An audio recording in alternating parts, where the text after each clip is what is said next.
얘는 자 한번 앞에 우리가 봤던 주제 제목 묻는 문제에서는 답이 다 같지도 않은 그런 출제 기법을 썼는데 그게 2025학년도 수능의 출제 기법이었는데 얘는 어떤 거 보자고. 자, a lot of way 수많은 방법이 존재한다라고 했어. 투부정사의 의미상의 주어가 나오고 어떤 광고가 잘못될 수 있는.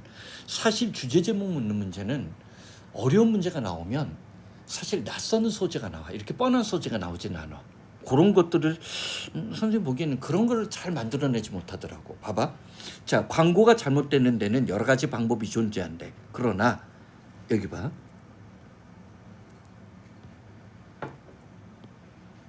이게 전부 다 뭐야? odds, chances. 얘가 다 가능성이야. 근데 odds는 확률적으로 가능성이 희박하고 적을 때 써. 그러나 성공의 가능성이 희박할 경우 희박한 성공의 가능성은 주로 뭐에 영향을 받느냐면 뭐에 의해서 증대되어질 수 있냐면 문제 해결 방법 제시로 곧장 넘어가네. 스마트 아주 영리하고 집중된 어떤 광고 전략을 통해서 성공의 가능성이 희박할 때 그거를 증대시킬 수 있다고 했어. 그럼 곧장 이 사람이 문제 해결 방법 제시로는 집중화된 광고 전략이란 얘기지. 뭐 뻔한 소재야. 자, 그런 어떤 집중력을 갖고 광고는 자, 싱귤러 메시지 하나의 메시지를 여러 차원으로 전달할 수 있어. 그리고 그 여러 차원은 광고가 전달되어지는 여러 채널. 그러니까 TV가 될 수도 있고 라디오 방송이 될 수도 있고 뭐 자, 지하철의 어떤 표지판이 될 수도 있다는 거야. 즉 하나의 메시지를 다양한 차원의 전도라는 이 사람의 필자가 강조하는 거 이거지. 그렇지? 왜? 응? 이때는 그냥 전달이라고 해야 돼. 그 광고가 전달하는 여러 수준에서 단일한 메시지를 전달할 수 있다라고 했어. 그 다음 선생님도 이 단어는 진짜 낙동강 오리알 같은 단어였어. 보올이 보통 지루하게 만들다만 외우거든. 얘가 뚫타야. 그리고 그러한 광고는 자 그러니까 어떤 장애물을 뚫고 나름의 어떤 메이크업 포인트, 주장이나 요지를 만들어낼 수 있어.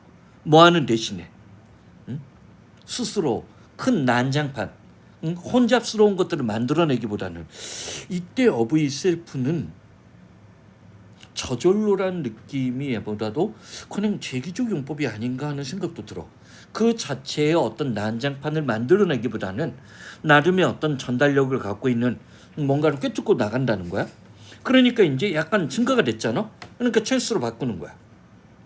글을 읽는 사람이 그 메시지, 즉 광고가 전달하는 메시지를 받아들일 가능성은 엄청나게 증가가 된다고 했어. 확률적으로 적은 게 아니니까 찬스로 바꾼 거지. 자, 요 표현은 눈여겨봐둬야 돼. 요거는 선생님이 EBS에 있을 때부터 종종 내는 출제 기법이야. 플립사이드. 얘가 역접 효과야. 역접이나 비교돼줘요. 그러니까 벗이나 however를 안 써도 요 단어가 있으면 순서별 문제가 만들어져. 자, 그 반대 이면에 감추어져 있는 것은 뭐냐면 대조사례지. 선생님은 대조사례로 보는 거야. 자, unfocused strategy. 집중하지 않은 광고 전략은 어떤 광고를 초래하냐면 자, many different point. 여러 가지 하는 말은 말어. 동시에 쉽게 얘기하면 삼성이 이번에 새로운 어떤 그 에어컨 광고를 만들어냈어. 선생님 이 아파트 여기 보여. 너무 많어. 반면에 이제 하나는 그건 광고를 잘했더라고. 세탁기 광고는. 세탁기 광고는 이제는 두 대가 필요가 없다. 그러니까 먼저 탈수가 이제 다 건조하는 게 하나로 된다. 그건 하는데 아니 에어컨 광고는 자기가 편할 때 될 수 있다는 얘기도 하고 인테리어 조명 효과도 있다고 하고 너무 많은 거야. 그러니까 그 에어컨은 뭔가 장점이 없는 거야. 쉽게 얘기하면 장점이 없는 거야. 반면에 세탁기는 공간 절약형이 되고 딱 이제는 2분의 1 공간이면 돼요. 두 번 돌릴 필요 없어요. 이거 한마디면 끝나거든. 그러니까 봐봐. 너무나 많은 점을 전달해야만 하는 그런 광고를 처리하게 돼. 이것은 효과적이지 않대. 여기에 나름의 아날로지라고 썼지만 이게 뭐야? 비유를 통한 예시지. 우리는 비유라고 읽지만 실제 내용은 뭐야? 예시야. 예를 들어서 자, 여기 재미있는 문법 나온 거 보여?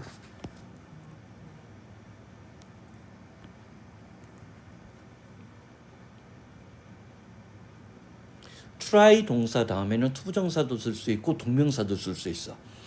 자, 일반적으로 얘는 흔하지 않아. 시험 삼아 뭐뭐 해보라는 얘기지. 시험 삼아 한꺼번에 어떤 사람에게 공 10개 정도, 낮에는 12개니까 한꺼번에 10개를 던져보라고 했어. 시험 삼아서. 불가능할 거야. 단 공 하나를 잡는 것도. 실제로 사람의 그러면 충동은 뭐야? 이때 충동이 결국 뭘 의미해? 소비자의 반응이야. 소비자의 반응은 포기해. 얼굴을 가려. 그리고 다치지 않으려고 해. 응? 완전한 혼란이야. 그러나 자, 스로 싱글볼 공 하나를 직접적으로 목표로 하는 게 던지면 이번엔 체인시즈가 보이는데 요 구문을 꼭 기억하라는 거야. 뭐냐면 저게 요즘엔 자주 내.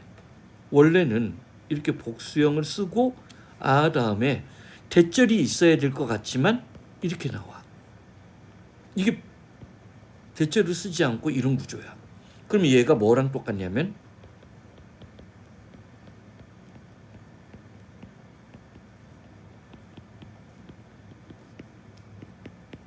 이렇게 된. 응? 응? 됐어? 응? 자, 그래서 자 봐봐. 공을 던져. 그럼 뭐 할 가능성이 있냐면 그 또는 그녀는 make the catch. 광고를 잡을 가능성이 있어. 그것은 between이 나왔으니까 and를 찾으면 되는 거지. 자, 비효과적인 어지러운 광고 전략을 갖고 있는 것과 뭐를 효과점에서 집중된 전략이 찾아야. 소재가 일단 앞에 거보다 훨씬 더 간단하다. 응? 그러면 일단 봐봐. 단락의 전개 방식이 비교대조를 썼단 말이야. 그래서 간단하다는 거야. 자, 일단 1번 누구한테 X쳐. 최근 들어 수능의 주제 제목을 어렵게 낼 때 답이 다 같지 않게끔 만드니까. 근데 얘는 리스폰서빌리티 얘기 없어. 봐봐. 퓨전이란 말이 들어갈 퓨전이나 블렌드는 섞는 거야. 데이터 얘기가 아니란 말이야. 충성심 확보도 고객에 관한 충성심 확보도 아니야. 소비자의 행동을 이해하는 것도 아니야. 얘는 뭐 싸구려인데? 그냥 뭐 이건데? 이거는 매력적인 오답 점수도 안 썼는데 그냥 싸구려야. 그래서 내가 이거는 그냥 포인트를 얘로만 처음 본 게 맞네. 얘만 건질 게 있는 거야. 어즈, 찬스. 나머지는 뭐 크게 그 다음에 이제 요거 정도. 그리고 이런 식으로 애널로지가 나왔을 때 이가 비유가 아니라 예시의 전략이라는 것은 순서별이나 그런 데서 써먹을 수 있는 출제 기법 정도 그 정도 잡아주면 될 것 같아. 오케이?